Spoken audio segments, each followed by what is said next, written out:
God's direction. How sensible? He's asking us a question. God's direction, how sensible? And our Bible text is taken from the book of Isaiah 55, verse 8. Isaiah 55, verse 8. For my thoughts are not your thoughts, neither are your ways my ways, saith the Lord. And the Bible reading is taken from the book of Judges, chapter 7, verses 1 to 15. Judges 7, 1 to 15. Then Jerubbaal, who is Gideon, and all the people that were with him rose up early and pitched beside the well of Harod, so that the host of the Midianites were on the north side of them, by the hill of Moreh in the valley. And the Lord said unto Gideon, the people that are with thee are too many for me to give the Midianites into their hands, lest Israel vaunt themselves against me, saying, mine own hand hath saved me. Now, therefore, go to proclaim in the ears of the people, saying, whosoever is fearful and afraid, let him return and depart early from Mount Gilead. And there returned of the people 22,000, and there remained 10,000. And the Lord said unto Gideon, the people are yet too many. Bring them down unto the water, and I will try them for thee there. And it shall be that of whom I say unto thee, this shall go with thee, the same shall go with thee. And of whomsoever I say unto thee, these shall not go with thee, the same shall not go. So he brought down the people unto the water. And the Lord said unto Gideon, every one that lappeth of the water with his tongue, as a dog lappeth, him shalt thou set by himself. Likewise, every one that boweth down upon his knees to drink. And the number of them that lapped, putting their hand to their mouth, were 300 men.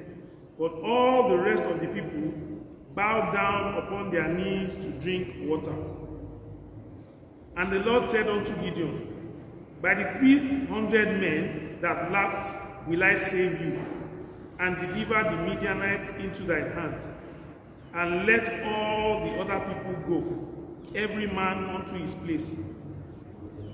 So the people took victuals in their hands and their trumpets, and he sent all the rest of Israel, every man unto his tent, and retained those 300 men, and the host of Midian was beneath him in the valley. And it came to pass the same night that the Lord said unto him, arise, get thee down unto the host, for I have delivered it into thy hand. But if thou fear to go down, go thou with Purah thy servant down to the host, and thou shalt hear what they say, and afterward shall thine hands be strengthened to go down unto the host. Then went he down with Purah his servant unto the outside of the armed men that were in the host. And the Midianites and the Amalekites and all the children of the east lay along in the valley like grasshoppers for multitude, and their camels were without number, as the sand by the sea side for multitude. And when Gideon was come,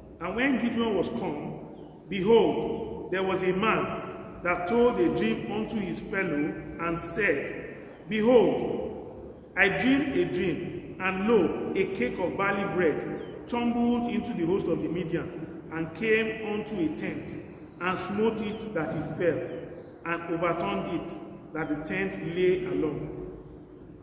And his fellow answered and said, this is nothing else, save the sword of Gideon, the son of Joash, a man of Israel, for into his hand had God delivered Midian and all the host.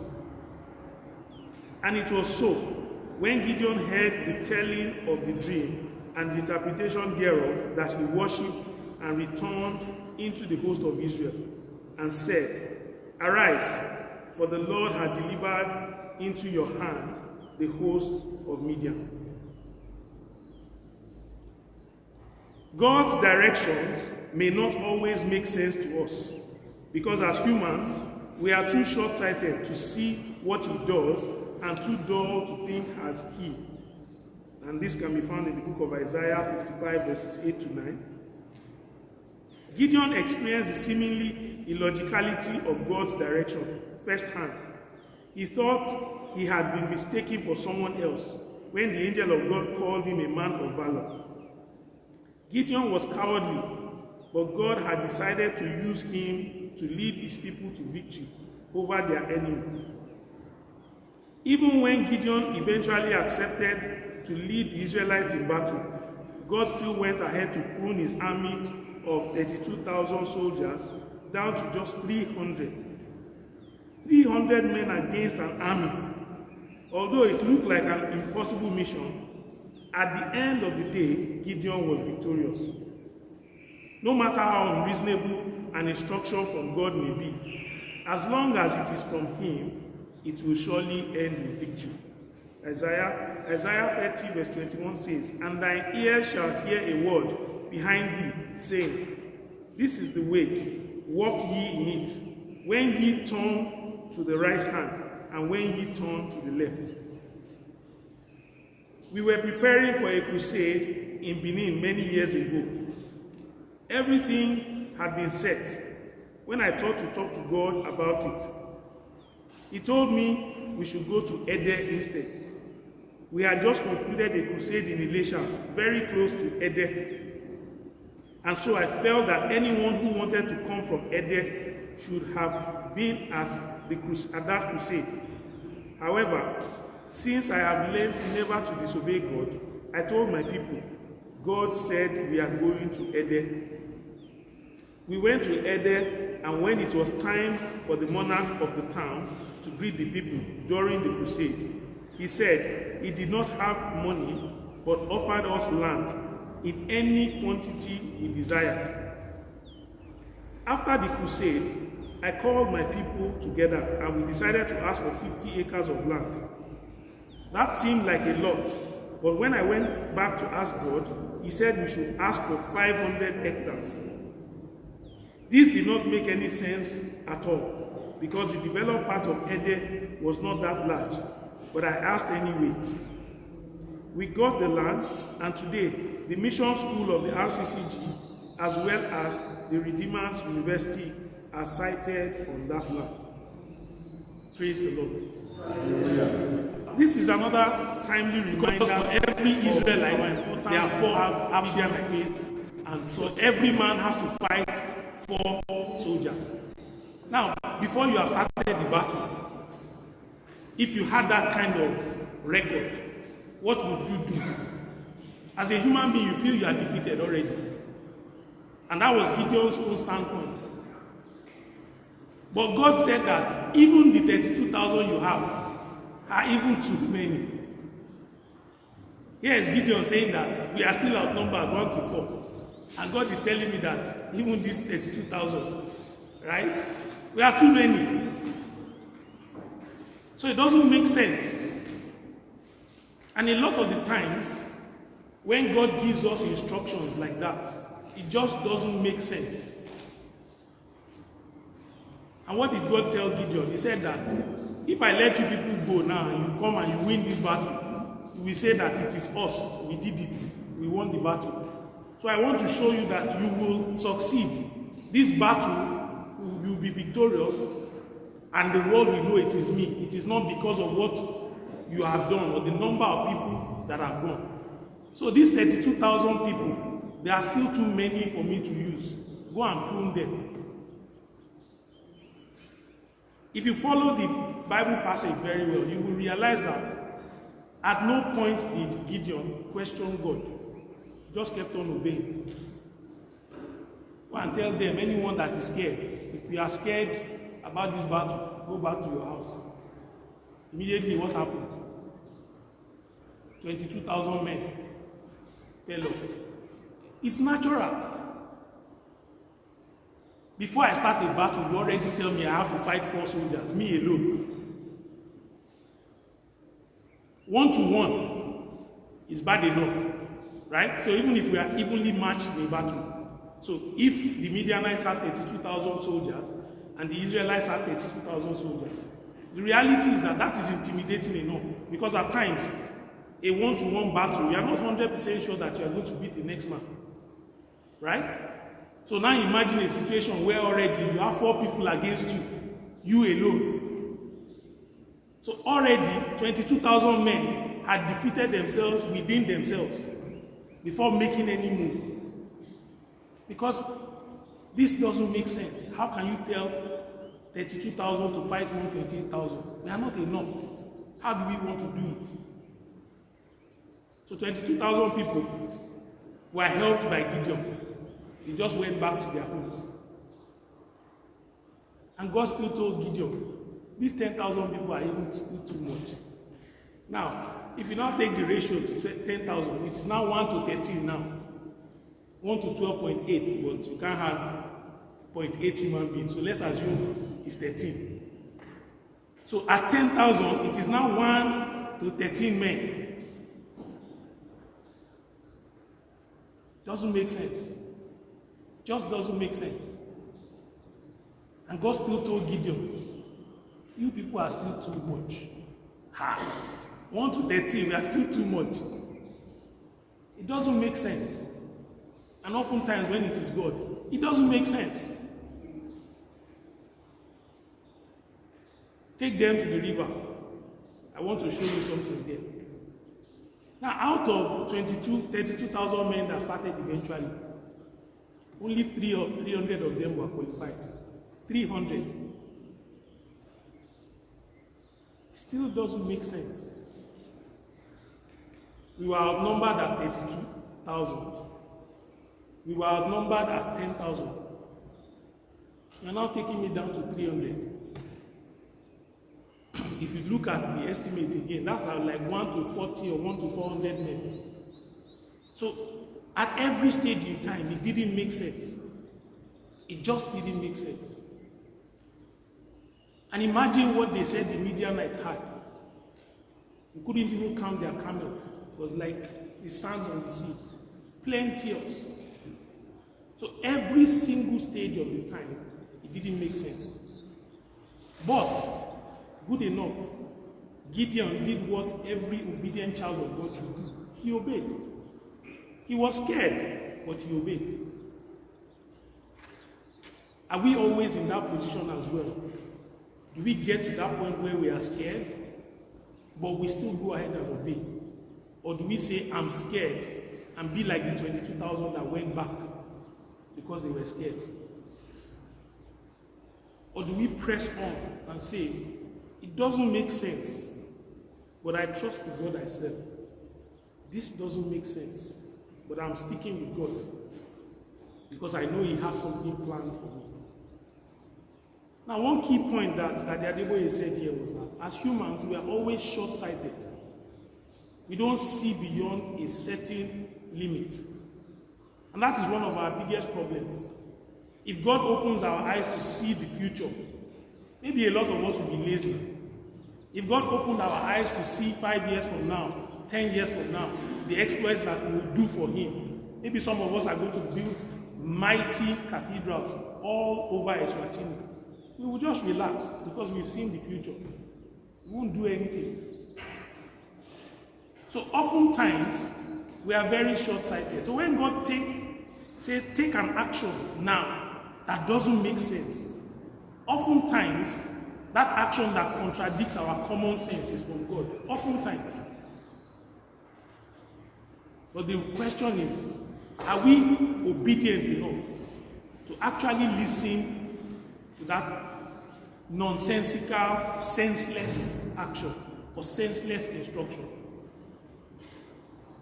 Because if you read the passage, let's be honest, brethren, we are all here. None of us, well, at least I know for sure, for me, it will be difficult for me to continue to obey without questioning. We are 32,000. is 1 to 4. You are saying we should cut the numbers down. I was thinking you are saying we are going to look for more men. At least double us so that we will be 2 to 1. At least there's still hope. But you are contradicting what my expectation is. You are even telling me, prune this number down. And you people are too many. And why does God do that? So that we will not take his glory. Because he knows that we can get to a point where we are so haughty and proud concerning certain situations. And then we want to take the glory for that situation. But can Gideon take glory for defeating 128,000 men with 300 men? He can't. Because even if he tells you the story, you won't believe it. Let's assume it's not in the Bible, and somebody comes to tell you that 300 men defeated 128,000 men. Fable. It's not true. You won't believe it. The only reason why we believe it is because it's in the Bible. So what decision is God telling us to do today or take today? What instruction is he giving to us? That sounds senseless. It's opposite our common sense. Imagine God telling you to take a direction to walk, and that direction is going to cost you 30 minutes extra to get to work. Whereas if you take one particular direction, in 10 minutes you are at work. It doesn't make sense. Why will God tell me to travel 30 minutes for a 10 minutes journey? But if it is God, there's something he is using that 30 minutes journey to do in your life. It might be for you directly, it might be for somebody else, it might be for people. There's something God is using that decision to correct about your life. But if you fail to obey at that point in time, none of us knows what damage that decision would have caused. So if we hear from God and we do what we want, God is merciful, he can turn things around. But at the same time, that decision that we refuse, or that instruction that we have refused to obey, might turn out disastrous for us. May that not be our story, in the mighty name of Jesus. Amen. Finally, from what Daddy Adeboye said about the Redeemer's land, he also didn't understand why he asked him to go to Eden. But today, because of obedience, the mission school of the RCCG and the university is situated on that land. If he had gone to Benin, who knows what would have happened? If he insisted, he would have gone to Benin. And one way we will know it is God that is talking to us or giving us an instruction. Oftentimes, when that instruction comes, it negates our common sense. And that's how we know it's God. That the common sense, my common sense is this, but that instruction has come, do this. The minute you get that prompting, that is when we need to ask the Holy Spirit for direction and ask for clarity, because it doesn't make sense. Why are you telling me to do this? It negates my common sense. And as this decision was taken by Daddy Adeboye years ago, years after, the Redeemed Christian Church of God is now enjoying the benefits because of obedience. I pray that no matter how a decision sounds senseless to us, or an instruction sounds senseless to us, when God speaks to us, the grace for us to obey him, he will grant unto each and every one of us in the mighty name of Jesus. Amen. The key point here says, even if his instruction does not make sense, just trust him and obey. And that is key. Even if it does not make sense, but we know it is from God, we just need to trust him and obey. So I just want us to take one prayer point as we bow our heads and say, Father, please help me to obey you. Even when the instruction sounds senseless to me, in the mighty name of Jesus. Father, in the mighty name of Jesus, please help me to obey you at every point in time, even when the instruction to me sounds senseless, in the mighty name of Jesus. Help my wife, help my family, help my children, help my brethren to obey you, even when the instruction sounds senseless.